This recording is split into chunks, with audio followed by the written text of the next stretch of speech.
মুক্ত জীবনে ফিরে এসেছেন। আলহামদুলিল্লাহ। সর্বশেষ আজ আমার মুক্তির মধ্য দিয়ে 2021 সালে হেফাজতে ইসলাম বাংলাদেশ এবং এদেশের আলেম সমাজের উপর ইতিহাসের অন্যতম এক গভীর ষড়যন্ত্র এবং চক্রান্ত নির্যাতনের যে শৃঙ্খলার পরিচালনা করা হয়েছিল, তার আজকে কি প্রাথমিক অধ্যায়ের পরিসমাপ্তি ঘটল। আমরা স্পষ্ট ভাষায় বলতে চাই, আমাদের উপর জুলুম করা হয়েছে, আমরা নির্যাতিত, অন্যায়ভাবে আমাদেরকে কারারুদ্ধ করা হয়েছে, বুলেটের আঘাতে আমাদের ভাইদেরকে হত্যা করা হয়েছে। আমরা যখন আমাদের সন্তানদের লাশ এবং তাদের রক্তমাখা বুলেট বিদ্ধ সেই মরদেহকে সামনে রেখে আমরা যখন আমাদের ন্যূনতম প্রতিবাদটুকু উচ্চারণ করতে গিয়েছি, তখন আমাদেরকে কারারুদ্ধ করা হয়েছে, আমাদেরকে নানাভাবে নিষ্পেষণ করা হয়েছে, আমাদেরকে জনগণ থেকে বিচ্ছিন্ন করার সব ধরনের অপচেষ্টা চালানো হয়েছে। আমি আজ এই মুহূর্তে আমার এই মুক্তি উপলক্ষে আমি বলতে চাই, আমাদের উপর জুলুম করা হয়েছে, এটাকে আমরা সহ্য করে নিলাম। আমাদের ভাইদেরকে হত্যা করা হয়েছে, সেটাও সহ্য করে নিলাম। আমরা আমার সন্তানের লাশ কাঁধে তুলে নিয়েছি, সেটাকেও আমি হাসি মুখে বরণ করে নিলাম। আমাদেরকে অপমান এবং লাঞ্ছনার সব ধরনের ষড়যন্ত্রের সম্মুখীন হতে হয়েছে, সেটাও আমরা হাসি মুখে বরণ করে নিয়েছি। কিন্তু আল্লাহর জমিনে আল্লাহ এবং তার রাসূলের কোন অসম্মান এক মুহূর্তের জন্য আমরা বরদাস্ত করে নেব না। আমরা আমাদের সর্বোচ্চ ত্যাগ এবং কোরবানি স্বীকার করতে প্রস্তুত রয়েছি, জীবন দিতে প্রস্তুত রয়েছি। আল্লাহর জমিনে আল্লাহর দ্বীনের ঝান্ডা সমুন্নত করেই আমাদের যাত্রা থামবে ইনশাআল্লাহ। হয়তো শাহাদাত, নয়তো খেলাফত ইনশাআল্লাহ। আল্লাহর জমিনে খেলাফত প্রতিষ্ঠার যে আওয়াজ আজ পৃথিবীর দিকে থেকে উচ্চারিত হচ্ছে, সে আওয়াজ বাংলার জমিনে খেলাফতের এই আন্দোলনকে চূড়ান্ত গন্তব্যে পৌঁছাবে ইনশাআল্লাহ।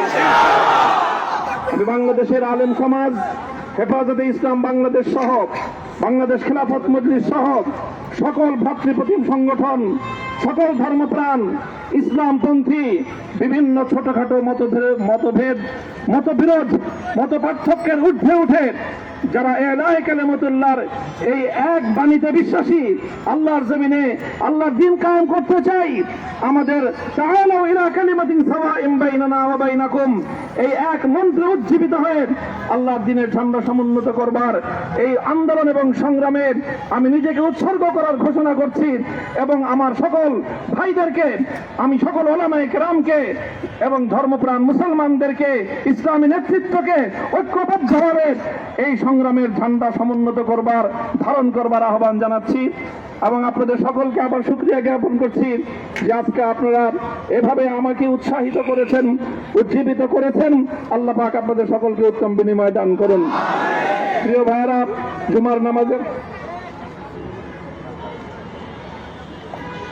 জুমার নামাজের একেবারে ঠিক আগ মুহূর্ত, এখন সব মসজিদগুলোতে জুমার প্রস্তুতি চলছে।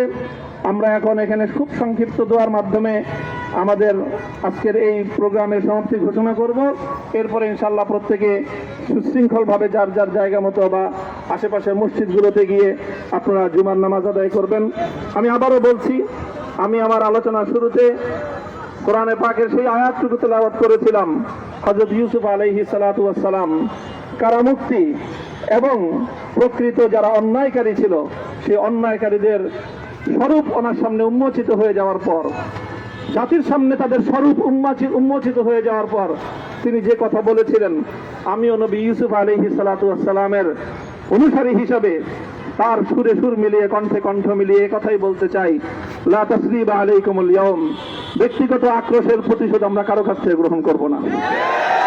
সকলকে আহ্বান জানাই, মাদ্রাসা, স্কুল, কলেজ, ভার্সিটি, কোন শিক্ষা ব্যবস্থার ছাত্রদের মধ্যে বিভেদ করার নীতিতে মামুনুল হক বিশ্বাস করে না। আসো, স্কুলের ছাত্র আসো, আমার মাদ্রাসার ছাত্র পাশে দাঁড়াও, কলেজ থেকে আসো, ভার্সিটি থেকে আসো, তোমরা হাতে হাত মিলাও, ইনশাআল্লাহ দেশের স্বাধীনতা অক্ষুণ্ণ থাকবে। এদেশের ইসলাম এবং হাজার বছরের যে সাধনা সংগ্রাম, সেই সংগ্রাম বিজয়ী হবে ইনশাআল্লাহ। এই জনপদ ইসলাম এবং মুসলমানদের জন্য হাজার বছর ধরে এখানে কালেমার ঝান্ডা সমুন্নত করবার জন্য আমাদের পূর্বপুরুষরা যে সংগ্রাম করে গেছেন, সেই সংগ্রামকেই আমাদের কাঙ্ক্ষিত গন্তব্যে পৌঁছানোর জন্যই আমরণ এক সাধনায় আত্মনিয়োগ করতে হবে। সেই আহ্বান আমি সকলের প্রতি ব্যক্ত করছি। ও আখিরু দাওয়ানা আলহামদুলিল্লাহি রাব্বিল আলামিন। اللهم صل على محمد وعلى آل محمد كما صليت على إبراهيم وعلى آل إبراهيم إنك حميد مجيد. ربنا ظلمنا أنفسنا وإن لم تغفر لنا وترحمنا لنكونن من الخاسرين. ربنا آتنا في الدنيا حسنة وفي الآخرة حسنة وقنا عذاب النار. اللهم أحسن عاقبتنا في الأمور كلها وأجرنا من خزي الدنيا وعذاب الآخرة. اللهم آمين. يا الله ইখলাসের সাথে শুধুমাত্র আপনার সন্তুষ্টির উদ্দেশ্যে আপনার দ্বীনের ঝান্ডা সমুন্নত করবার জন্য হে আল্লাহ আমাদের বুকে আপনি সাহস দিন, হে আল্লাহ সাহস দিন, হিম্মত দান করুন। আল্লাহ আপনার নুসরতকে, আপনার সাহায্যকে আমাদের সামিলে হাল করে দিন। হে আল্লাহ আপনি আমাদেরকে সাহায্য করুন। আমরা সংখ্যায় কম, শক্তিতে দুর্বল, হে আল্লাহ সর্বদিক থেকে আমরা অপ্রতুল, কিন্তু আপনার সাহায্য সাথে থাকলে আল্লাহ পৃথিবীর কোন শক্তি আমাদেরকে রুদ্ধ করতে পারবে না, পরাস্ত করতে পারবে না। হে আল্লাহ আমরা আপনার সাহায্য চাই। হে আল্লাহ জালিমের জিন্দান খানাগুলোতে সারা বিশ্ব জুড়ে অসংখ্য মুজাহিদিন, অসংখ্য মুসলিম সংগ্রামী, তারা দিনের পর দিন, মাসের পর মাস, বছরের পর বছর মানবেতর মজলুমিয়তের জীবন যাপন করছে। ইয়া আল্লাহ সকল মজলুমদেরকে আপনি মুক্তির ব্যবস্থা করেন। ইয়া আল্লাহ তাদের মুক্তির জন্য যথাসাধ্য ভূমিকা পালন করার তৌফিক আমাদেরকে, পুরা উম্মাহকে আল্লাহ আপনি দান করুন। সাল্লাল্লাহু তাআলা আলা খায়রি খালকিহি মুহাম্মদ ওয়া আলা আলিহি ওয়া আসহাবিহি আজমাইন। ইয়া আল্লাহ হেফাজতে ইসলামের সংগ্রামে হাটহাজারীর আমার যে ছাত্র, যে সন্তানগুলো শাহাদাত বরণ করেছিল, ব্রাহ্মণবাড়িয়ায় আমাদের যে সকল ভাইয়েরা, সন্তানেরা শাহাদাত বরণ করেছিল, শাপলা চত্বরে আমার যে সকল ভাইদের রক্তে ঢাকার রাজপথ রঞ্জিত হয়েছিল, আল্লাহ এই শাহাদাত গুলোকে তুমি কবুল করো। আল্লাহ এই রক্তের বিনিময়ে এই জমিনকে তুমি তোমার দ্বীনের ঝান্ডা সমুন্নত করবার জন্য তুমি কবুল করো। সাল্লাল্লাহু তাআলা আলা খায়রি খালকিহি মুহাম্মদ ওয়া আলা আলিহি ওয়া আসহাবিহি আজমাইন।